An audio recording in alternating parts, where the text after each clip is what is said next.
म्हणाल, वरुण देवतांचे कसे आभार मानाल? सुदैवाने गेली 3 वर्ष मोरबे धरण पुढे मागे परंतु ओव्हरफ्लो होतो आणि नैमेच्या जनतेची ताण भागवण्याकरता प्रशासनाला एक प्रकारची मदत होते आणि याबद्दल या शहराचा एक नागरिक म्हणून मला आनंद होतो. दादा, वनमंत्री म्हणून आपण खूप साऱ्या गोष्टी आज आपल्या भाषणामध्ये महाराष्ट्रामध्ये आपण नमूद केल्या. अतिक्रमणचा विषय असू दे, मोरबे धरणाच्या परिसरातला, किंवा डिझनीलँड सारखा प्रकल्प इथे यायला पाहिजे, किंवा सौर ऊर्जा प्रकल्प इथं यायला पाहिजे, याबद्दल महानगरपालिका प्रशासन कुठेतरी चालढकलपणा करते वर्षानुवर्षे. त्याबद्दल तुमचं काय मत आहे? नाही, मागच्या वेळेला खरं म्हणजे सोलरच्या माध्यमातून ऊर्जा निर्माण करण्याची आपली इच्छा होती, परंतु काही लोकांनी शंका कुशंका व्यक्त केल्या म्हणून ते मागे राहिलं. परंतु आता प्रशासनाला वारंवार मी सांगितल्यानुसार लवकरच सोलर पॅनलच्या माध्यमातून ऊर्जा निर्मिती होईल. 750 कोटी रुपये त्याच्यात खर्च होतील 2 टप्प्यामध्ये. ते 750 कोटी रुपये 7 वर्षामध्ये रिकव्हर होतील आणि राहिलेली साधारणपणे 23 वर्ष दर वर्षाला 100 कोटी रुपये महानगरपालिकेला, म्हणजे 100, 105, 115 तो 150 कोटी रुपयापर्यंत पण जाऊ शकतो.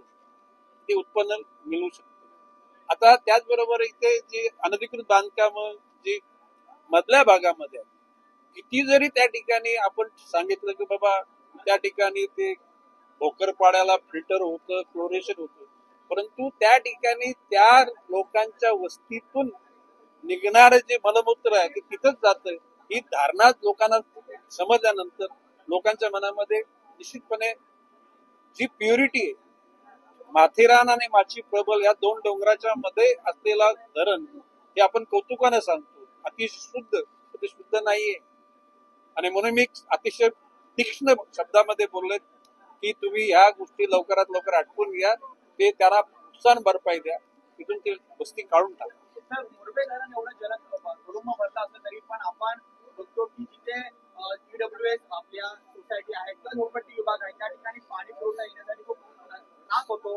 या संदर्भात पाणी पुरवठा कुठेतरी पाणी पुरवठा यंत्रणा जी आपली महानगरपालिकेची आहे तेवढी आक्षेपार्ह आहे का? मगाशी माझा एक मुद्दा विस्तृत राहिला की 12वी धरणाचं कबूल केलेलं पाणी 35 MLD मिळत नाही, पण त्यांची लोक परमनंट झाली तर आनंद आहे.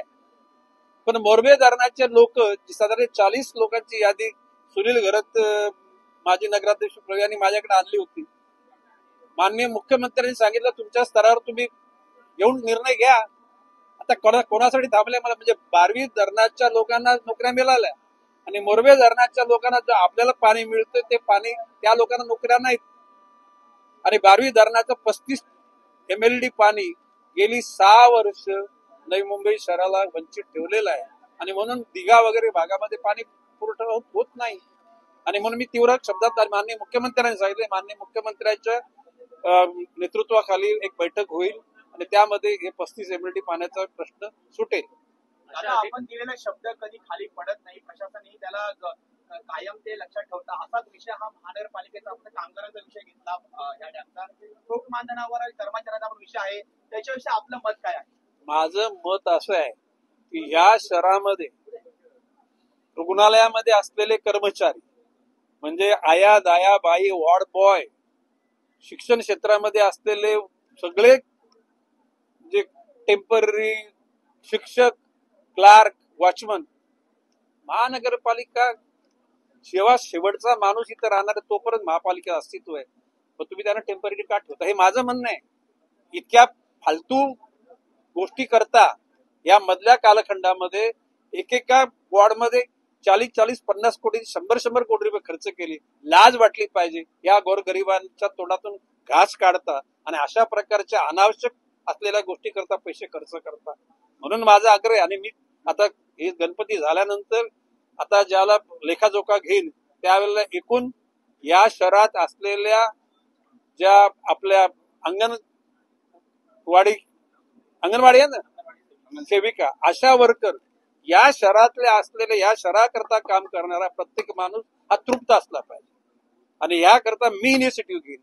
प्रश्न असा आहे की तुम्हा दुसऱ्या लोकांनी हातोनात खर्च तुम्ही करण्याच्या सवयी लावल्या असतील, तुमचा शहराचा जर एकूण याला आपण त्याला डामडोल हा घसरण्यासारखा असेल, पण या शहरामध्ये आम्ही भान ठेवून काम केलेलं आहे. तर आमच्या शहराकरता काम करणारे सर्व घटक सुखी असले पाहिजे.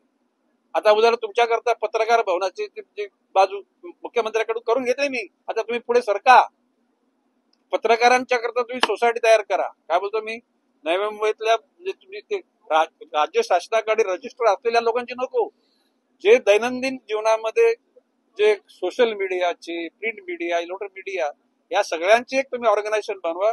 तुमच्या करता सिडकोनी बनवलेल्या घरांमध्ये किंवा म्हाडाच्या घरांमध्ये आपण निश्चितपणे घर देण्याचा प्रयत्न करू. आणि त्याचबरोबर ऐकून घ्या, अन्य ठिकाणी रिडेव्हलपमेंट SRA PSRA मार्फत होईल. नवी मुंबईची रिडेव्हलपमेंट भविष्य काळामध्ये महानगरपालिकेच्या नियंत्रणाखालीच राहील, अशा प्रकारचं माननीय मुख्यमंत्र्यांच्या बैठकीमध्ये मी शिक्कामोर्तब करून घेतलेला आहे. दादा, आपण आता म्हटलेला सिडकोच्या ज्या गृहनिर्माण आता येत आहेत, प्रकल्प येत आहेत, त्यांना STP कनेक्शन आणि पाणी पुरवठा द्यायचा नाही महापालिकेला, आपण असे आदेश दिले. नाही बाब असे काही ऐकून घ्या ना.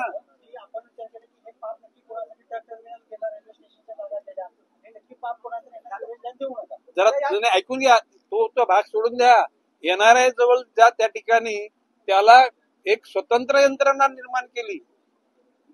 MIDC ची प्लॅनिंग अथॉरिटी वेगळी, सिडकोची वेगळी, महापालिकेची वेगळी. आता महापालिकाकडे दिल्यानंतर सिडको गेली, परंतु सिडकोनी त्यांना जे भूखंड, मागे बोललो ना मी, की ज्या भूखंडाचा आपण आपल्या DP प्लॅन मध्ये समावेश केला होता, ते प्लॉट सिडकोनी टेंडरनी विकले, तर त्या प्लॉटना CC देण्याचं काम आपल्या भ्रष्ट अधिकाऱ्यांनी केलेलं आहे. ऐकून घ्या ना, जरा थांब रे बाळा. म्हणजे मी मगाशी बोलणं ते उचित नाही की तुमच्या पत्नीला घेऊन तुम्ही बाजारामध्ये खरेदी करता गेले आणि त्या ठिकाणी तुमच्या समोर जर तुमच्या पत्नीचा हात धरून एखादा गुंड घेऊन चालला, तर तुम्ही आता मी पूर्वीच्या IPC शोधतो, आता कायदा शोधतो आणि तक्रार करतो. लाज वाटली पाहिजे ज्या अधिकाऱ्यांना की ज्या आपण DP प्लॅन मध्ये जे भूखंड महापालिकेकरता आपण डिफाईन केले, ते भूखंड सिडकोनी विकले आणि त्याला CC देण्याचं काम करणारा अधिकारी हा या शहराचा वैरी आहे. तो his master voice, boss is always right. परंतु बॉसनी चुकीच्या गोष्टी सांगितलेल्या आहेत, त्या गोष्टी करायच्या नसतात. बॉसने त्याची जाणीव करून द्यायची असते, पण त्या गोष्टी करायला हे समर्थ ठरलेले नाहीत. म्हणून मी परखडपणे बोललोय. कोणाला लागला मला त्याची पर्वा नाही. माझं मन पण साफ आहे आणि हात पण साफ आहे. काही अधिकारी टेंडर वरून इथल्या मोठ्या पदांवर आलेले आहेत असं बोलल्या जाते, तर त्यामुळे असे प्रकार घडतात. नाही म्हणून मी काय बोललो, ज्याला इथं नीट काम करता चालू पडा ना. आता हे आता सध्या ते तुमचे प्रभाग रचना होऊ द्या, माननीय मुख्यमंत्र्यांकडे सगळा लेखाजोखा मी मांडणार आहे.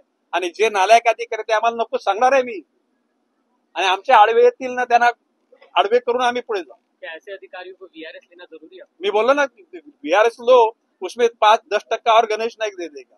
और क्या बोलू. दादा, प्रभाग रचना गणेश नाईकांना करण्यासाठी सगळं केलं राजकारण, गणेश नाईकांनी सत्ता घेऊन येऊन असं सगळं राजकारण करत केलेलं आहे. आता तुम्हाला माहित आहे ना त्याचा ते आमच्या लोकांनी सजेशन ऑब्जेक्शनच्या मार्फत त्या गोष्टी मांडलेल्या आहेत. वेल पडली तर आम्ही आमची यंत्रणा कोर्टामध्ये जाईल, सोडणार नाही. कोणी जर चुकीच्या पद्धतीने गोष्टी करून पाहत असेल की ती दादागिरी हाणून पाडवा. आज प्रत्येक प्रभागात